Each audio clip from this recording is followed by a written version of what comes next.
Here's how privileged I am. Driving back from work Sunday night, I hit a red light and looked to my left where I made eye contact with a guy in a small car. I gave him my acknowledgement and he just stared. Whatever, happens all the time. But for some reason it made me flash back to when I was a kid in the passenger seat of my dad's car as we drove around Easton, PA at night. We also hit a red light once and the guy, or guys, next to us rolled down their window and got my dad's attention. They asked if he wanted to race. A silly question for a dad with his son in an SUV, so my dad laughed it off and said no. The light turned green and they sped off, burning out a little, I think. I think about that now and I remember being so shocked. I thought about that moment for months afterwards, as if I was traumatized by it. A couple guys who wanted to race my dad was enough to disturb my safe little Pennsylvanian bubble. Luckily, I've recovered. Italian commies riot in effort to block the Atlantic Pact.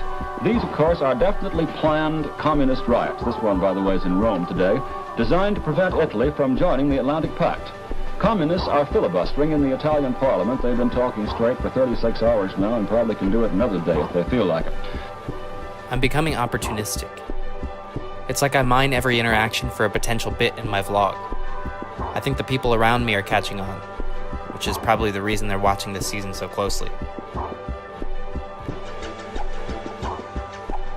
The Mexican secret police disclosed today the recovery of a small cylinder of uranium, which they said must have been stolen from the United States. I got into an argument about blue is the warmest color with Mia, one of my coworkers. She claimed the movie was misogynistic and I disagreed pretty firmly. The production around it, yes, in which the director was rather forceful in his execution of the lengthy sex scenes, but not the film's portrayal of the relationship just because the director was male.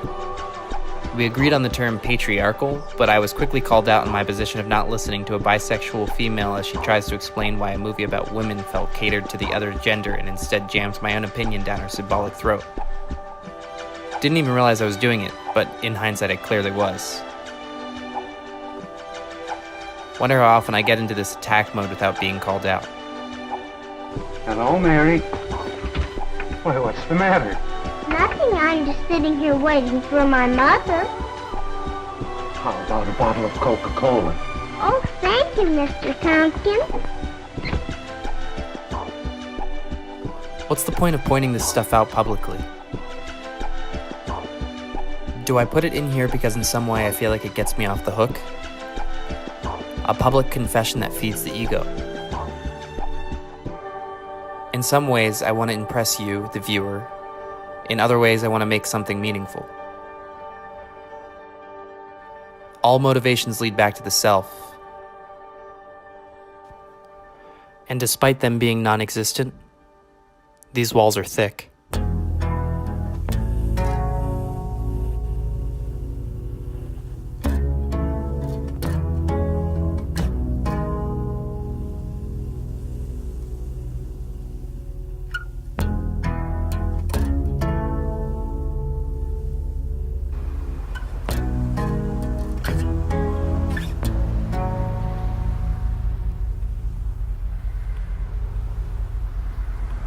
And that, friends, will have to be telecommentary for tonight. Be with us again tomorrow at this same time, and until then, this is Clifton Utley again bidding you good night.